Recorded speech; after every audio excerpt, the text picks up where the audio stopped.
น้องฝนตกอีกแล้วบ้านแพงฝนตกอีกแล้วนะจ๊ะอากาศชุ่มฉ่ำพี่น้องชุ่มเย็น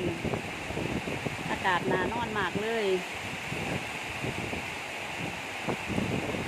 แม่หนุ่ยได้ยินข่าวว่านี่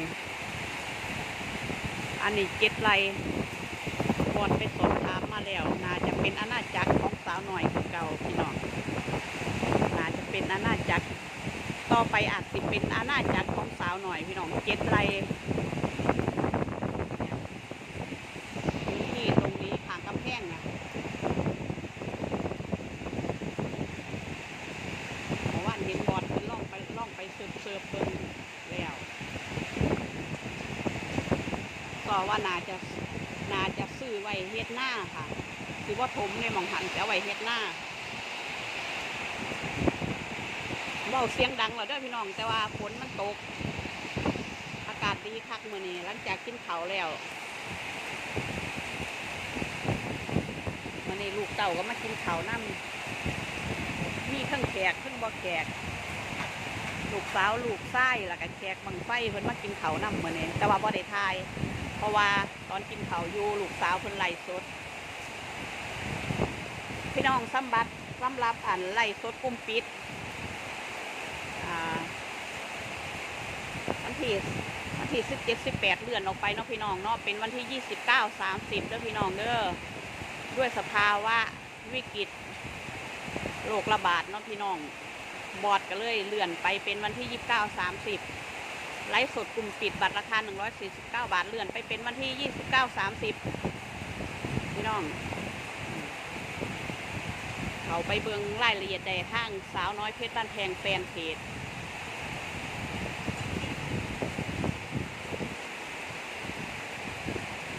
เบิ่งจะไปเบิ่งลูกสาวคนเบิ่งคนนอนนี่2 มื้อได้พี่น้องตอนนี้แม่มืออยู่สั่น2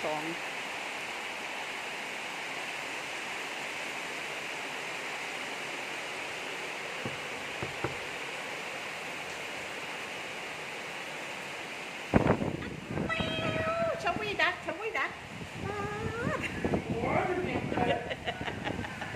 บาดห้องเปียกก็บ่ปิดประตูบัดนี้หุ่นเพิ่นใหญ่มานอนนี่โอ้สบายคักพี่น้องเพิ่นอยู่คนเดียวเพิ่นมานอนนอนเฝ้าห่อขนมอยู่หั่นล่ะเอาบ่รบกวนพี่น้องให้เราอันนี้อากาศดีต่างคนต่างนอนนั่งคุณก็สิเป็นนั่งตองกับคนเลี้ยงสร้างบรรยากาศ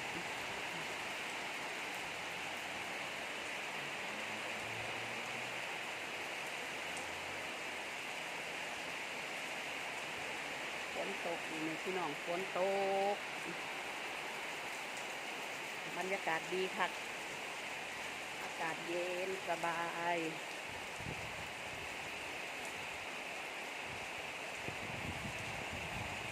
เดี๋ยวของช่องอยู่ใส่บุ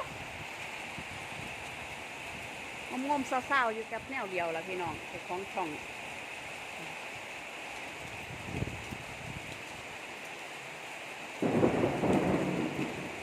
เพื่อเสียงฝ่าเนี่ยฝนตกฝ่าแจ้งเลยนี่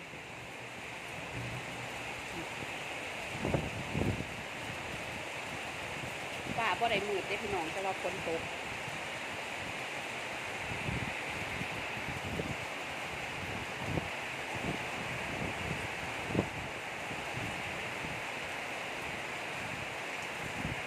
จ้าสิไปทายยังมาสู่พี่สู่น้องเบิ่งแล้วพี่น้องก็ไปใส่บ่ได้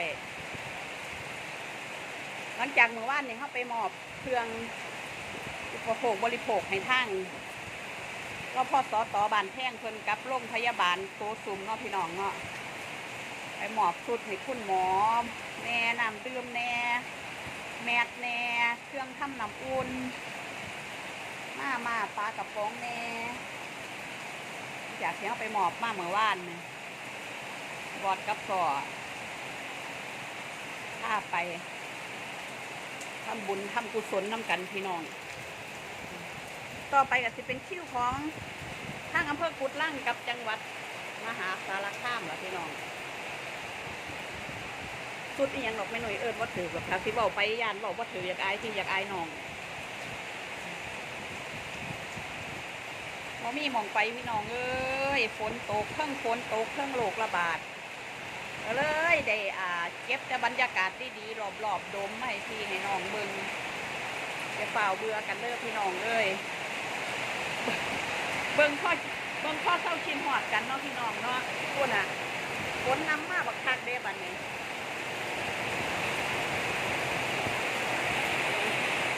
โอ้ยเขาน้ำสามฟ้าก็สิดีใจละบัดนี้เอาปุ๋ยมานำเลยบัดนี้ถ้าน้ำหงแน่จังน้อยก็เอาปุ๋ยมานำเนาะพี่น้องเนาะสมัยซุมื้อนี่เฮ็ดหน้าถ้าบ่ใส่ปุ๋ยบ่ได้กินดอกขายเพิ่นน้ำธรรมชาติแล้วพร้อมตกแห้งกว่าพี่น้องบัดนี้หลังจากมันหันครอบไปปล่อยอากาศดีคักนอนไผนอนมั่นเด้อบัดเนี้ยให้หน่อยถ่ายคลิปถ่ายบรรยากาศที่ให้น้องเบิ่งว่าจะสิเข้าห้องกันละวะ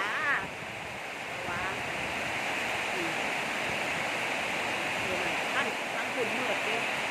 ฟ้ามืดเด้อบัดนี้โอ้ยมาแห้งแล้วพี่น้อง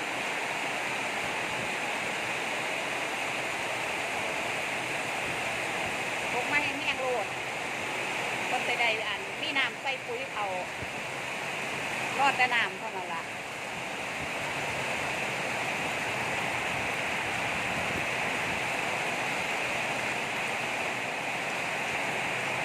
มองเก่าพุ่มเดิมล่ะพี่น้องแบบนี้นี่ก็สิลงตารางเด้อบัดนี้ต้องเป็นคนตกแห้งพี่น้องคนตกแห้งเปียกแล้ว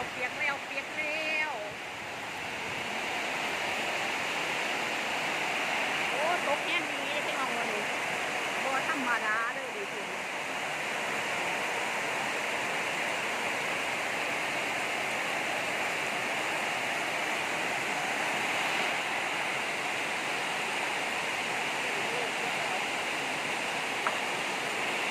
อย่างนี้กันนะมาปักทีติดใส่ฝนยางโอ้ตกแห้งเลยพี่น้องบัดนี้ฝนบักยางแห้งยางคักเลยพ่อแม่หน่อยก็ไปเบิดแล้ว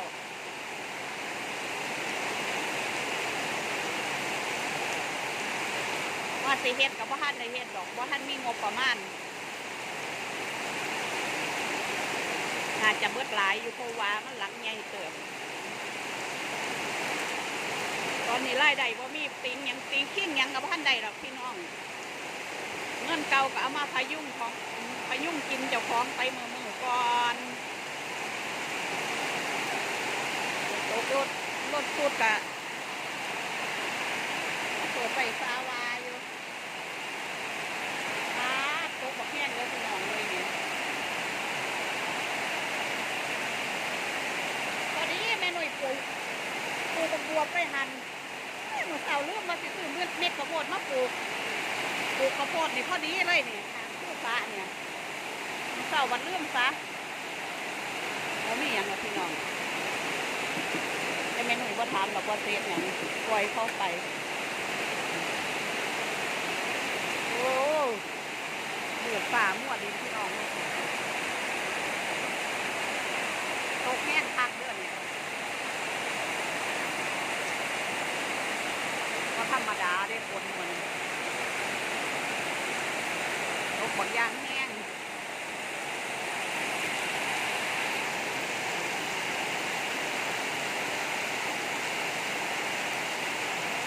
นอนแล้วบัดนี้ทาลักษณะนี่ต้องสิบวัตถุน้องว่าย่านฟ้าเรียมเขาห้องก่อนจะเข้าย่าน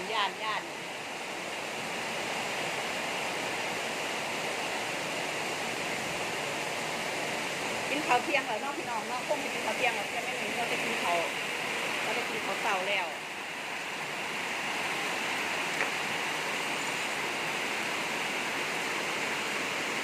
ฟ้าแบบนี้ตกบดมือเลยได้นี่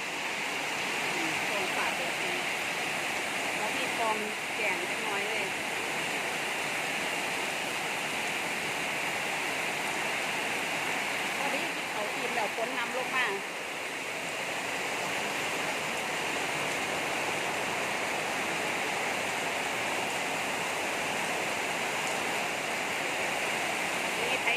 ฝนกับตกพอดี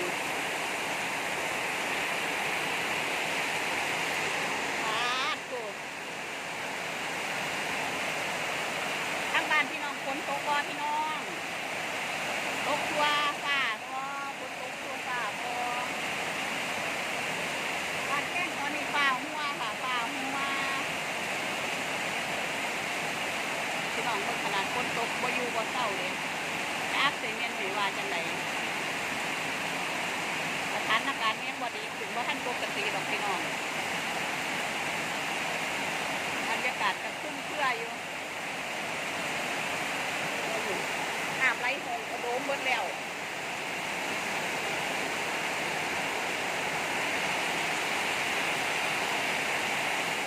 อย่างไรก็เบิ่งแย่งสุขภาพเจ้าของเด้อพี่น้องเอ้ยทั้งฝนทั้งฟ้าทั้งติดโควิดสู้ๆพี่น้องสู้ๆแม่หน่อยเป็นกำลังใจให้ทุกคนสักมื้อนึงมันคงสิดีขึ้นสำหรับคลิปนี้เอาไว้สมีสกอนเบิ่งแล้วพี่น้องก็คอยกดไลค์กดแชร์เด้อขอบคุณสำหรับการติดตามยังไงก็ฝากช่องกดติดตามทั้งช่องยายแหลมลำเพิงเอาพิเที่ยวแล้วพี่น้องเด้อสำหรับมื้อนี้